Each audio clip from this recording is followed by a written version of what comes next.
గ్రామ పంచాయతీ ఎన్నికల్లో పైరోగలకు తావు లేదు. గెలిచే అభ్యర్థులకే కాంగ్రెస్ పార్టీ టికెట్లు.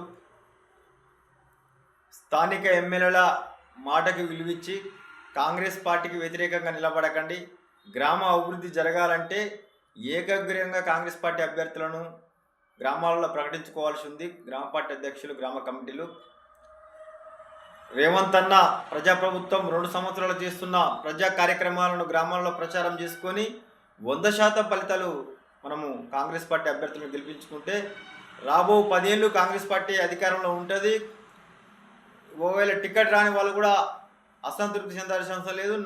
నామినేట్ పోస్టులు ఉన్నాయి, ఎంపీటీసీలు, జెడ్పీటీసీలు, దేవాలయ కమిటీలు ఉన్నాయి. కాబట్టి ప్రతి ఒక్కరూ తెలంగాణ రాష్ట్రంలో 100కి 100 100% కాంగ్రెస్ పార్టీ అభ్యర్థులను గెలిపించడానికి కృషి చేయాలి తప్ప బంధుప్రీతికి, స్నేహానికి, పైరోగకు తావు లేదు.